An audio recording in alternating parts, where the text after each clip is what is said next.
I want to associate myself with what has been said, especially what our sister President Samia Suluhu has just mentioned.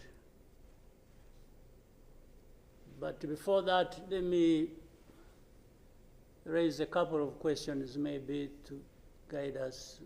I don't know if that is possible. One,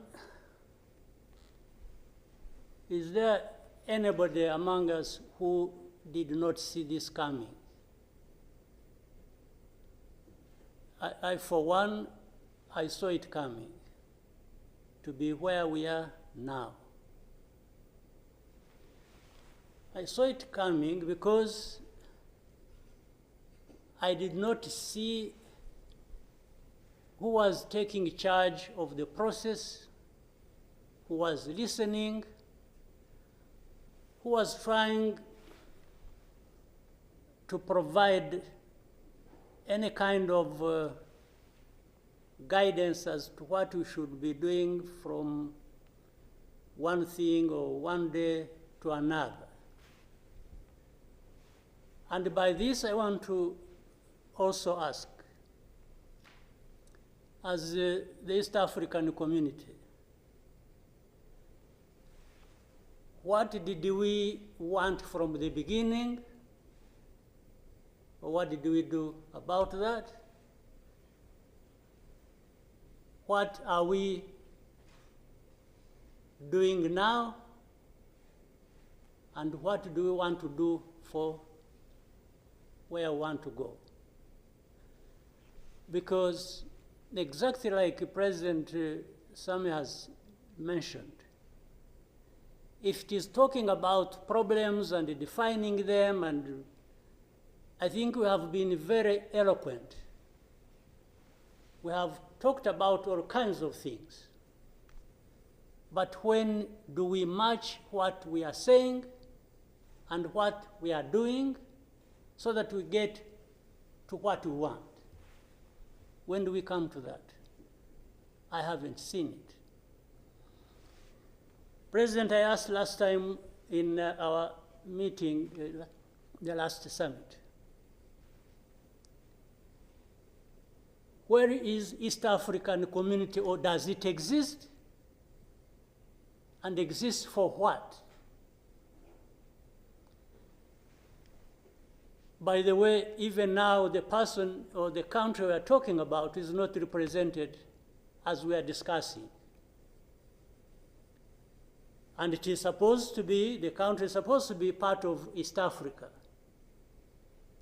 but nowhere to be represented. So I'm not sure what bearing what we are discussing has on what happens in the process of finding a solution in this country. I'll move on.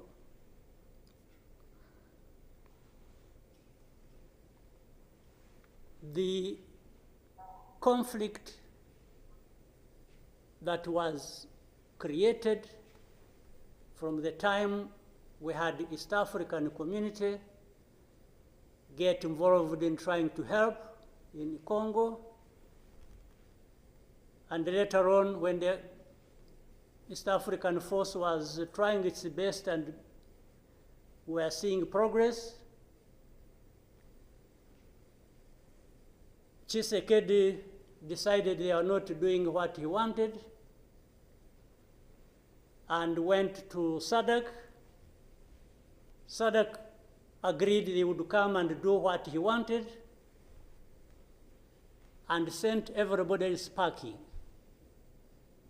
And that we complied and kept quiet. What really did we expect to come out of this? Now, worse still, I think even in East Africa itself, ourselves, maybe we have different understanding of what the problem is, and we have never come together to agree or even disagree and find a way to come together finally to do what we ought to do to deal with this problem. Or we simply decided, each country, to move on its own with a different agenda arising out of involvement or whatever in Congo, and that was enough. If your interests were catered for by Tshisekedi, that was fine, even if the others' interests or concerns were not taken care of. You can imagine, therefore, what chaos comes out of that kind of situation. We are, on one hand, assuming or pretending we are coming together over an issue and trying to find a solution, while at the same time, each country is pulling in its own direction, different from the others. This is the fact of the matter.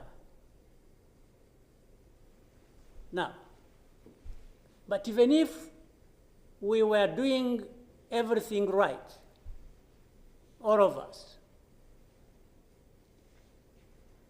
nothing is going to come out of it until those mainly concerned are also part of it and participating and contributing to the success of the process through which they are getting the support. But if the parties decide or accept to be manipulated, because, and by the way, that's exactly what happened, and I think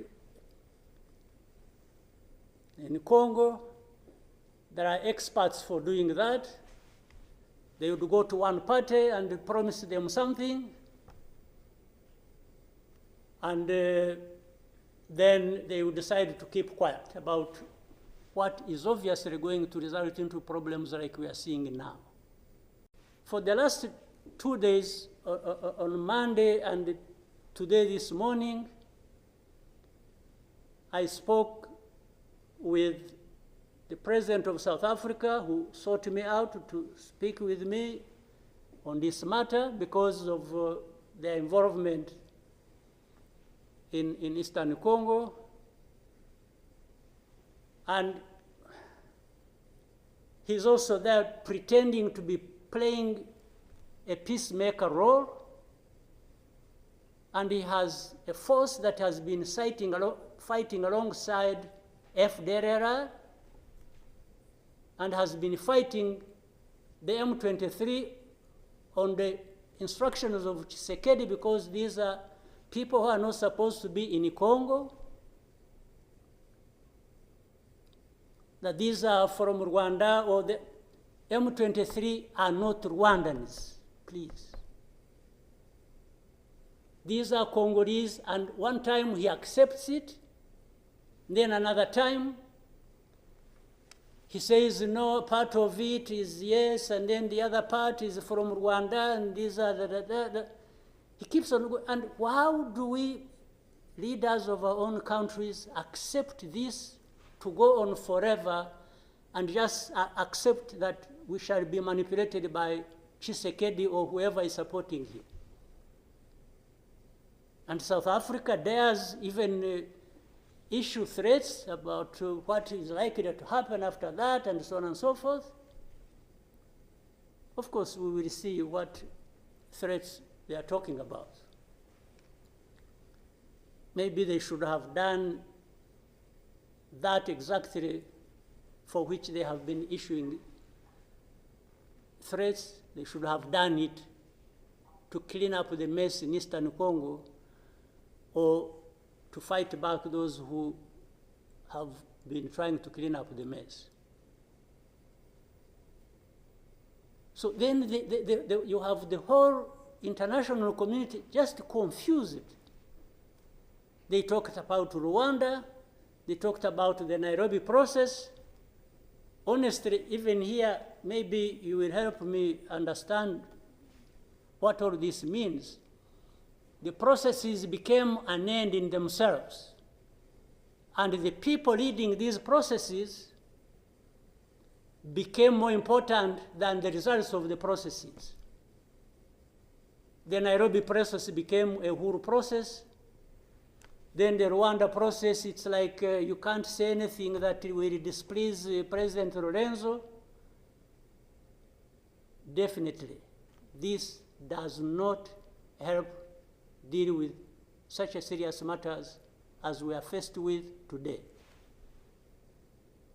That in the end, just because they can't be addressed, we have such a situation that, like we have now.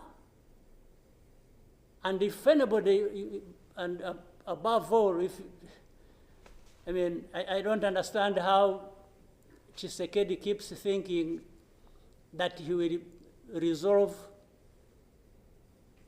the problems to do with rights of people militarily.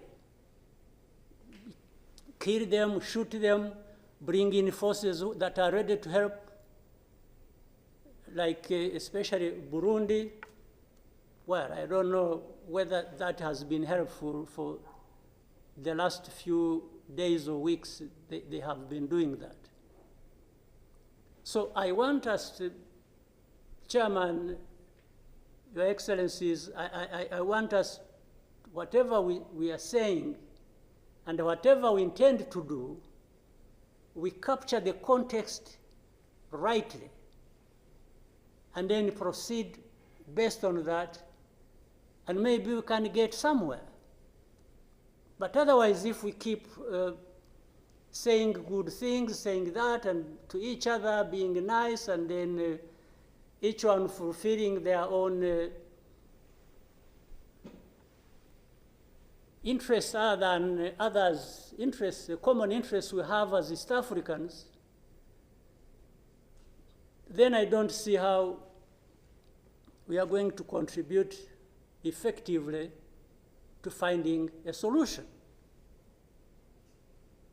But really, to have even had East African community expelled from Eastern Congo and everybody complied and then there was quiet, it's as if it was normal or that is okay.